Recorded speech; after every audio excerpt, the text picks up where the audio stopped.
Hi everyone, it's Nick. Welcome and welcome back to my channel. Okay, in today's video, we are going to talk about 15 items that your bedroom does not need. Okay, some of these are home decor, some of these are just crap that you have in your house. I think of me as the friend that doesn't have the guts to tell you that you need to throw this stuff out, okay? I don't care where you put it. I don't care if you donate it. I don't care if you sell it on Facebook Marketplace. I don't care if you throw it in your backyard and light it on fire. I don't really care what you do. Just this is stuff that you might want to reconsider. I've done this for kitchen, living room, and bathroom, and here we are doing bedroom. And who knows what other rooms I'm gonna come up with, but subscribe to find out, and let's get going. Hey, I'm currently interrupting this video because I am about to leave to go to Paris and Amsterdam.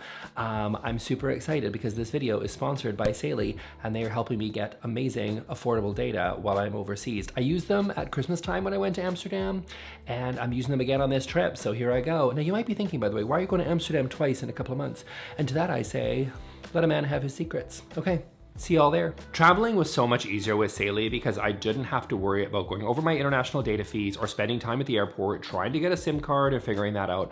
Honestly, my carrier wanted to charge me like $16 a day, which is just absolutely insane. All I had to do was download the Saily app and select the plan that I wanted. There were multiple plans for me to choose from, but I just got one that covered all of Europe, so I didn't have to worry. They cover 190 countries and 8 territories, but if you purchase a plan and the country you're visiting isn't covered, you can expect a full refund, so no problems there. To get an exclusive 15% discount on Saily data plans, use code Nick at checkout. Or you can download the Saily app, scan the QR code on screen, or go to saily.com/Nick. Thanks a lot, Saily. Now let's get back to the video. Okay, first up on my list of items that you do not need in your bedroom is too many throw pillows. Y'all have lost your mind, right? I mean, there are too many throw pillows in the world. I'm gonna go on record and say that. How many pillows do I have? Did somebody come after me? See, I have a reasonable amount of pillows back here, you know what I mean? Generally, I'm a hypocrite, and sometimes I say things in videos that then you can plainly point out that I am not doing in my own background, which is super fair, but as I said, I'm a hypocrite. So do as I say, not as I do, but have a reasonable amount of pillows on your bed. You maybe need like 5, 2, 3, maybe something like that. Like you need one to sleep on, maybe one for like a backrest, and then like a little extra little bonus pillow to just cutesy it up. You know what I mean? I'll give you that. Some people have like 45 pillows and they have just too many, and it's ridiculous. If you find yourself and your partner taking more than 5 seconds to have to like carefully put your pillows back off the bed it's just a waste of time. Like you have lots of things, you're busy, you have lots of things going on in your life. I don't think picking up and putting back whatever is like a really good use of your time. It not only does it visually look distracting and like it's too much, it provides absolutely no functional purpose. In fact, we probably spend a good, like, what is that? I'm gonna say you probably spend an hour and a half a year on just taking pillows off your bed and on your bed. Like it's a ridiculous waste of time. You don't need to do it. You don't need that many throw pillows. One decorative one, the rest should be functional. That's what I'm gonna say. I'm gonna say that's all you need. But some people like to have lots and lots of pillows, and I just think you don't need it. It's visually distracting, it's a waste of time, and they're not providing any functional benefit. I'll say no more. You have too many throw pillows, get rid of them. Okay, next on my list is like too much extra bedding. Now, hear me out. I'm like, you're like, Nick, but I need multiple sheet sets. I need to change my sheets all the time. Yes, you should. You should be washing your sheets, you should be changing your sheets. That's not what I'm saying. But some people hold on to this stuff for way too long, right? It's like, I'm not talking about the guest set. I'm not talking about the different couple of sets I have. I've got Brooklinen sheets. I've got several Brooklinen sheets. I love them. Brooklinen sheets are amazing. I fully enjoy them and appreciate lots of different beautiful types of bedding. And I like changing it up a little bit. Some of them are cream, some of them are striped, some of them are, I like mixing it up. But do you need the amount or to hold on to these sheet sets for as long as you do? Oftentimes the answer is no. I think you have too many. If you look at your linen closet and it's packed full of sheet sets that you have not used since like Ronald Reagan was president, it's probably time to throw those guys out. Too much extra bedding is a bad thing. A little bit is good and needed and wonderful to refresh, and again, maybe swap out your colors a little bit. Too much of it, and honestly, you need to donate those to a dog shelter because you do not need this much. It just becomes clutter at this point. Okay, next up on my list is gonna be the nightstand junk drawer, which is, first of all, like everyone has like a kitchen junk drawer, and like I get it because sometimes it's like, we all have that drawer, right? Where it's just like a bunch of stuff. I'm not always that organized, but the bedside one, I think, is just holding on to a bunch of crap that you probably don't need, right? Stuff that gets stuck on your nightstand, you don't know what to do with it, so then you just shove it in the drawer. It's got old cell phone chargers, it's got old iPhones. Like if you got an iPhone 4S in there, it's probably time to just recycle that at the Apple store or take it to it's e-waste. It's e-waste at this point. Time to get rid of it. Do you know what I mean? An old alarm clock maybe that you got rid of. What else is in there? A book that you read. Maybe you've got like, what do people read? Like they got like a Danielle Steele or something in that old drawer that you read in 1998. Do you know what I mean? Like those things need to probably go. I don't think you really need a drawer. If you have a drawer, great. Keep it full of things that you actually would need. An extra pair of reading glasses, for example, that have a functional benefit. Maybe you've got a book that you need. Maybe you've got like a Bible or something. I don't know what you're putting in there, but like we're not gonna go into too much detail. That drawer is your own. You make your own decisions on what you choose to put in that drawer. Because again, I don't really care. I'm not gonna go to your house, and I'm most certainly not gonna go through your nightstand drawer. No thanks, ma'am. But keep that to yourself. Just be mindful. Do you need the crap that you've kept in there? Do you need cough candies when you're not sick? Do you really need that bag of Halls that are sitting in there? Those fisherman's friend? I don't think you really do. So, you know, maybe give that a little bit of a zhuzh and a refresh and start throwing out those old receipts that you've been holding on to that just are junk at this point. Okay, next up is gonna be a dust ruffle bed skirt. If you have one of these, then I think you have some style decisions to make. I just don't think these are really cute. I think, no doubt, these are like gonna come back in fashion and people are gonna make this all like, it's gonna work into somebody's cottagecore dream. But for me, I think this looks incredibly dated. And honestly, it's not needed. Like, what is it for? Then I'm gonna have a legion of people in the comment section being like, obviously, Nick, it is to prevent dust from getting under your bed and blah, blah, blah. Yeah, but it looks not very cool, not very nice. And it probably just kind of needs to go. I question the functional benefit of this. It looks like just another thing to wash if you even are washing it regularly. I think this thing just probably looks incredibly dated. I question the functional use case. Most like modern beds do not need this, and time to go. Time to let that one go. But if you have one of these, I think you knew that already. Okay, next on my list is gonna be pillows that don't bounce back. I like a flat pillow as much as the next guy. You know, like everybody likes, some people like the big fluffy pillows. They like the little squishy ones. Some people like the flat ones, and like that's okay. We're all allowed to find our new pillow. But I'm not talking about like a flat pillow, because again, you can have the hard ones, the soft ones, make it your own. Pick the one that's gonna make sense for you. But there's like soft pillows, like flat pillows, and there's dead. And some of them are just dead. Like they're stained, which I don't know why, but some of them are. And we're not gonna ask too many questions on that. But some of them are stained, and some of them are just, they've got no life in them. If you even try to squish them and they're given nothing, then I think it's past its prime. And I think it's time for you to go to IKEA. They're honestly, they sell pillows now, and you can just go there, or you can go to Amazon. They sell pillows on Amazon now. There's lots of places you can get pillows. There's no shortage of pillow dealers in the world. And so I would find one of those new pillows and refresh. They've just got no life left to give. It's like a tea bag that's been steeping for 10 minutes. There's a point where you just gotta say, it's done all it can, and you just need to get rid of it and throw it out. Do you know what I mean? So I would take a long, hard look at your pillows, and especially if they're stained. And again, we don't judge here. Well, we kind of do, but like not really about like that sort of stuff. So like, you know, make your own judgment calls on whether or not it's like stained enough to need a new, if it's still got some life in it, but it probably doesn't if you're asking too many questions. So refresh these. Okay, next on my list is gonna be wire hangers. My stance on hangers is kind of like my stance on mugs, if you guys have seen my kitchen video, which is I'm really a person that's just like, choose one and just like, that's it.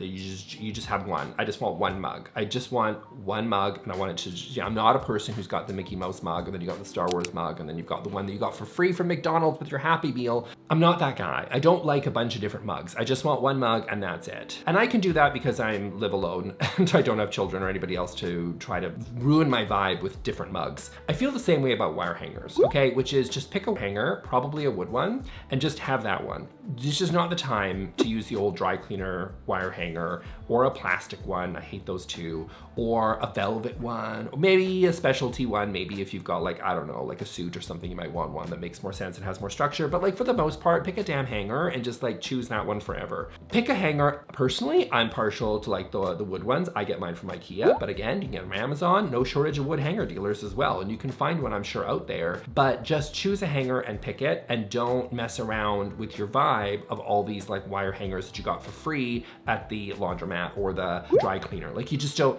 they give them to you for free for a reason, because they're crap and they just need to go. So refresh, get rid of them, move on, one hanger, stock up, and then you're good. And be ruthless with your hangers, okay? Ruthless with your hangers. Just choose the one that's it. Okay, next up on my list is gonna be old luggage. This is oftentimes stored in the closet. That's why it's here on this list, because sometimes people store it in their bedrooms. And when it's dented and no longer like has any use, it's time to, when duct tape, when your luggage is more duct tape than it is whatever it's made of, polycarbonate, or I don't know what they're made of, aluminum, what have you. There's lots of different ones that are out there. They're really cool. Once it's more duct tape or more stickers than it is luggage, it's time for you to probably refresh them. It's like a helmet. If it cracks and breaks, you don't get to use it again. Like you don't get to. Do you ever like go to the, like when you're at the airport and you're at the little conveyor belt where the luggage is dropped off, whatever. Do you ever see the luggage that's like exploded? That's like my worst nightmare. That would be so embarrassing. Me picking up all the old like clothes and stuff from everywhere. Oh, could you imagine? It explodes. Oh, I feel so bad for that person, but I'm also kind of laughing because I'm like, oh God, I would die if that was me. But anyway, you know what that person did? They held on to their luggage too long, because yes, it's possible that it could have just have sprung loose or something, or the zip, but like, it's probably just because you held on to it for too many years, right? You were that guy that was holding it together with duct tape, and then it exploded when it went out onto the little conveyor belt, because you know that they are not kind to those luggage bags when they're in the cargo hold. So, you know, choose good luggage, choose quality luggage, hold on to it. Once it's got, damn it, the scrapes and stuff is fine, but once it's legit got holes in it,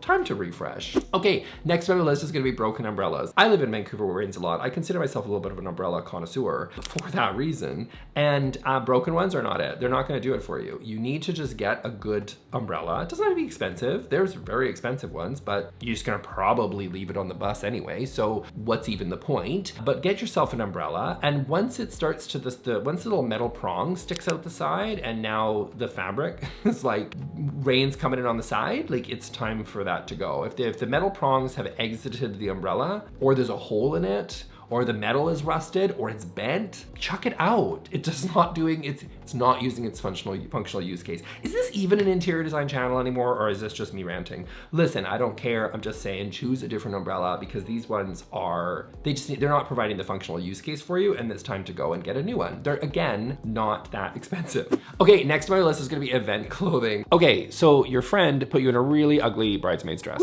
that was sadly not your color, or turns out you can't pull off spaghetti straps or whatever. And she thought you could use it for like multiple events. That's why she chose a basic, simple color. Unfortunately, she was wrong. That is a specialty item, and you're probably not gonna be able to pull it off forever and ever. Not everybody can make it work. Not every dress suits everybody. And this isn't meant to be a rant on bridesmaids dresses, but it's turned into one. Listen, if this is an event piece of clothing, a wedding dress, a bridesmaid dress, some sort of prom dress, or men can get away with a lot because we just basically wear suits and tuxes, let's be honest. But like, if you have a really specialty piece of clothing that you never ever use, and it's maybe for that one event that you had, and you're like, but maybe there'll be another event when I need a seafoam green prom dress or whatever, and you will not. You'll be surprised. And guess what? Styles change. And if you think you're saving that for your daughter, she's not gonna want that either. And so you're saving it in your closet for 21 years or whatever, until your daughter wants one, and then she just wants her own different one anyway. So it's like, what did you do that for? You don't need this stuff. You don't need these event pieces of clothing that are extremely specialized and only for that one use. And then I think if you can rent them, because that feels like a lot more sustainable, but probably not, because that's of course not how anybody chooses plans a wedding. So you got the item, you don't have a use case for it anymore. I think it's time to donate it or sell it, so somebody else can, you know, wear it to an ugly wedding. You know, that sounds great. Okay, next up on my list is gonna be stuff you don't wear anymore. This could be for a variety of reasons, right? Maybe you went to an all-inclusive in Mexico and you came back and you gained a little bit of weight, and then you were like, oh, but that wasn't that long ago. And then you're like, oh, it's 5 years ago and I'm still holding on to those tacos. Maybe that's true, in which case, no judgment. Like I said earlier, we're not judging it. I love a taco at an all-inclusive, so I'm not gonna get mad at you for it. I get it, but maybe the outfits are not gonna fit anymore. And that's totally fine. There's no shame in that. We're not judging it. But goal clothes, we don't need to lie to each other. This is a safe space. If you have gold, you know what I mean? Like, it's like, if it's not gonna happen, it's not gonna happen. If it doesn't fit, if it's got holes in it, if it's still got tags on and you bought it 5 years ago and it still hasn't made it out of your closet, if you go through your closet and you're like, I don't even know I had this. If it's been multiple seasons and you still haven't used it, this is the stuff you're not wearing, it just needs to go. So donate it so somebody else can do it, because you know what? People love to thrift things and find your little mistakes, and then they like to take them into their own lives and be mistakes for them too. And that's super fun for everybody involved. So I would say for most of these pieces, if you don't wear them after a couple of seasons, it's time to let it go. Next up is gonna be shoes that hurt your feet. This is another category where men get away, as is often the case, with things that women, unfortunately, you just don't get away from, which is that some shoes are just not meant for you, right? They come to a point, they just don't work for you, right? Some shoes need to be broken in, and we're gonna hold space for that. And maybe that they break in a little bit and the leather is gonna wear it, and maybe we're gonna get somewhere, but if they just hurt your feet and you've used them a whole bunch of times, they're just not meant for you. And if they hurt your feet, over the long haul, you're just not gonna wear them. So if it's been a long time and they hurt your feet, and every time you look at them, you're like, I just feel like I'm gonna get a blister by looking at them, it's time to check out. Maybe they're gonna work for other people's feet. People have different feet, you know, and maybe it'll work for them. So I would say if they hurt your feet, you're not wearing them anymore, time to go. Okay, next up on my list is gonna be, and I'm bad for this one, which is socks with a hole or just don't have a pair. She's not coming back. Do you know what I mean? The sock monster got them in the laundry. We don't know why, we don't ask questions. We have no clue where it possibly could have gone. Probably stuck in an old gym bag that then you got rid of a year ago, and now here you are stuck with a sock and you're holding on to it in hopes that it's gonna come back. I'm here to tell you, I'm gonna lean in for this. I'm gonna hold your hand when I say this. She's not coming back. So if it's got a hole, time to go. Time to go, right? If there's a big hole in your sock, we can't make this work. There's no way. And the friend, unfortunately, it's guilty by association. If one has a hole and the other one doesn't, and they're a pair, they both go. You're not gonna check out one and think maybe I can make it work with no, it's not, it doesn't have a match. You're just gonna live in, you know, where the other one's not gonna have a match. So there's no solution here. You're just gonna chuck them both out and you're gonna move on. But if you have a single sock, I understand the appeal, because you immediately, there's the fear that if you throw this one out and the other one comes back into your life, now you miss that opportunity, and now that one doesn't have a pair, and now you're stuck with two singles, and that's very, you know, that's very hard to understand. I get it. Do all your laundry, do all your socks, make sure every sock is there, have them all out one day, pair them all up, and be ruthless that everything does not have a pair goes in the trash, okay? That's just the reality of the situation, because again, it's not coming back. Okay, next up is gonna be old Halloween costumes. You know, I think we should, is there like Halloween swaps? I feel like people should do more Halloween swaps where we swap Halloween costumes, because it just makes more sense that way, rather than people do cookie swaps at Christmas time. Is that a thing? I feel like people should do that, because once you wear a costume, you're probably not like, you know, are you the guy who's always a pirate? Are you the guy who's always Spider-Man, or the girl who's a sexy nurse? Because again, for some reason, women always have to put sexy in front of every Halloween costume that they have. But once you're that costume, once you've done it, you don't necessarily need to do it 5 more times. Like, we've seen the costume, so unless you're the person who's always like the Minnie Mouse, you probably, or sexy Minnie Mouse, you don't need to keep doing it over and over and over again. You can just have that costume, use it once, and then give it to somebody else. And maybe they want to be Minnie Mouse. Maybe they want to be Spider-Man. Unless you have like a cosplay thing, or you're like into that, in which case, like, I guess that's a lifestyle choice for you. But like, if you're a normal person, I say normal, not with judgment, but like if you're an ordinary person who does not do that, then choose your costume and give it to somebody else, and they can go be that for Halloween. But like, honestly, some people, they're holding on to way too much stuff. And you know, maybe it doesn't, maybe if you really are desperate to keep it, it just doesn't need to go under your bed in your bedroom. Maybe it can just like go into a big box called Halloween and you just shove it in your garage. That maybe is a better solution than getting rid of it all. It doesn't need to take up prime real estate in your closet. That's my main point. Okay, and then here we go. We also got to talk about extra fabric swatches and extra buttons and all sorts of like needle and thread and all the, you think because you live a cottagecore lifestyle now, because it's popular on Instagram, that you're gonna be like darning your socks. You're probably not though. And I think if you're holding on, unless it's you, in which case great, but like for most people, they are holding on to like a lot of these, like, because when they get like a suit or a dress shirt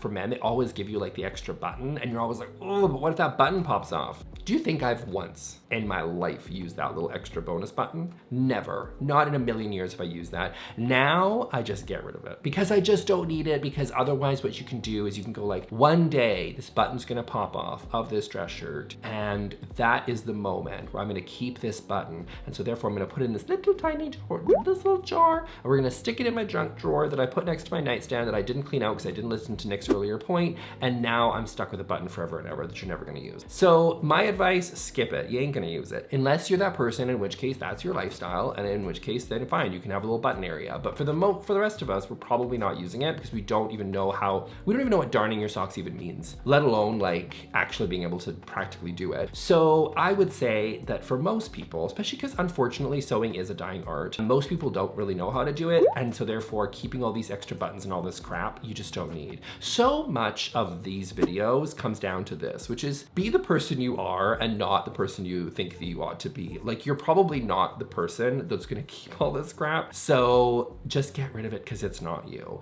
That's the moral of the story, basically. Okay, so that's it for me today, guys. I hope you really enjoyed this video. I'm gonna link here to the playlist with the other few videos that I did on bathroom, on living room, on kitchen, all the things. So go check that out. And I'll see you all in the next video. Thanks a lot. Bye.